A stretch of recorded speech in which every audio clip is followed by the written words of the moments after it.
I am happy to announce A10 still got them hands, brother. I mean, I don't know how else you want me to put it. Jim Miller is not someone to be played with. We both picked for Jim Miller. We both looked at the odds and said, what the fuck are the odds makers doing right here? Lest we forget, it was a plus 110 to minus 140 opening odds in favor of NIkolas Motta going into this fight, and I think he closed as an even higher favorite.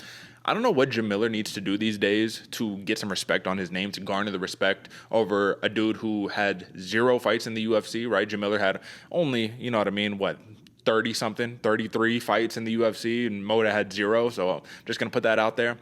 But the method of victory is the thing that is continuing to surprise me, man. Not only does Jim Miller tie Cowboy Cerrone for most wins in the UFC's all-time record book at 23, but he's coming off of back-to-back knockout wins. Has the man fallen in love with his hands, AJ? Is Jim Miller the new renowned knockout artist? What are we talking about here, brother?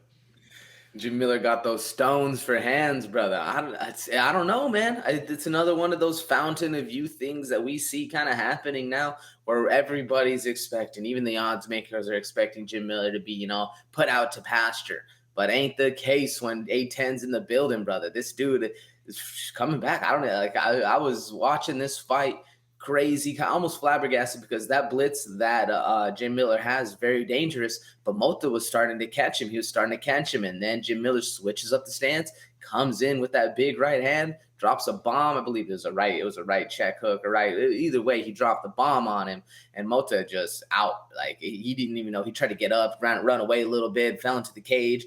Motta was out, and just, I mean, how can you do the boy dirty, Jim Miller? Like you said, Derek, this was the biggest gap in UFC, like what's the word I'm looking for? Like fights, It's the biggest discrepancy in between experience for UFC fighters. It was 33 for Jim Miller or something like that. 30 something for Jim Miller, 0 for Motta. This is the biggest experience gap we've seen in the UFC thus far.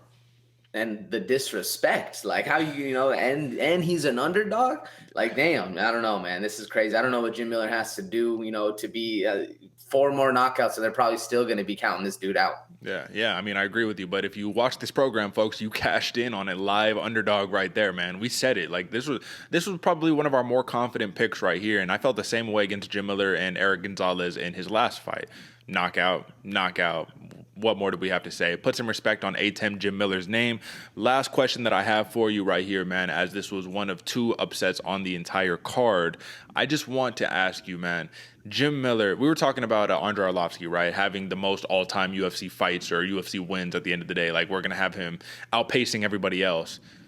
But I guess I forgot about Jim Miller, because it's like if he continues at the rate that he's at, man, he's taking very little to no damage in these fights, and he's racking up the wins, racking up the knockouts.